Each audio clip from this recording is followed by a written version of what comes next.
I've done this, it's illegal, so either you stand behind your law, you charge me and you put me in prison for life, or you change it. Northern Ireland is part of the UK, but abortion is illegal here. Under the current law, women who choose to abort could face life imprisonment. If I had been in England, I would have been able to take the tablet and be supervised. And because I didn't have that, because what I was doing was illicit and illegal, I put myself at great risk. And why? Why is this?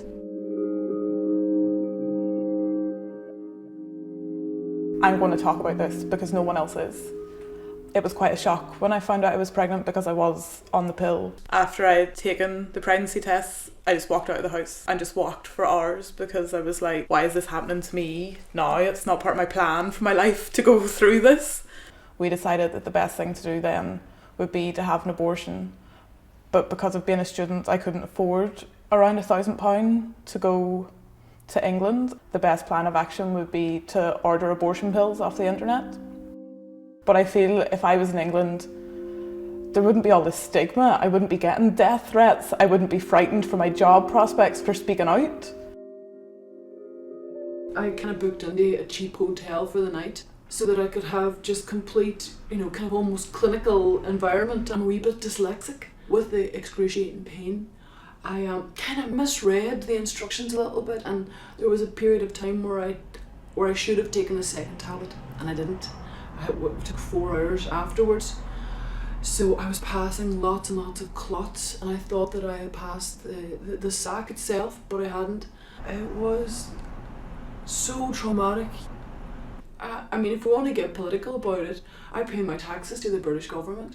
On every other guise, I am deemed a British citizen, whether I like it or not, but not when it comes to, my health. It's this religion thing, this divine right of God to take away my free will when it comes to my body. Forced pregnancy to me, it's a crime. It's against my human rights, and that's what's happening here. Hail Mary, full of grace, the Lord is with thee.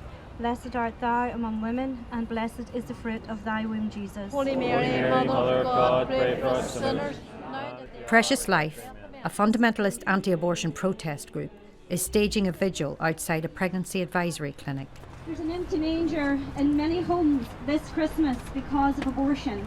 In this darkened world where abortion is rampant, where children are disrespected and ripped limb from their mother's wombs, we say no to compromise. We say no exceptions. In any circumstances will we ever agree to the death of one single unborn child. In June this year, a mother was charged with procuring abortion pills for her 15-year-old daughter, a crime that carries a 5-year prison sentence. In solidarity, several women from the campaign group Alliance for Choice are planning to hand themselves in to the police, since they too have acquired abortion pills for others. This woman is the only one who's been charged. If she was living in England, her daughter, because the daughter was underage, would be considered a priority for having an abortion. She'd be fast-tracked. Or when and where do we hand ourselves in and volunteer to get lifted? Her trial is stuck. We can only hand ourselves in once. Otherwise we would have played our hands too soon. I've been fighting for women's rights all my life, and we still haven't got anywhere near, so I'm not going to give up. Despite the mother's high-profile case and knowing the risks involved, women are continuing to help others access abortions. I acquired another one of the tablets. I put out on my Facebook, if you're going through a crisis pregnancy, contact me here if you need any help. And 2 women got into contact with me. And one woman, I became like her nurse, completely unequipped. I have no background in nursing or medicine whatsoever, so I had to make the call whether she was hemorrhaging to a safe level or not. Are we going to have to go over to the hospital here? Have we got our story straight? If it was just fucking legal here, then women wouldn't have to go through this. I do help other women to access abortion pills, and I think the only way this law is going to change is by making it unworkable. It's not going to be through Stormont, who clearly don't care about the women in this country.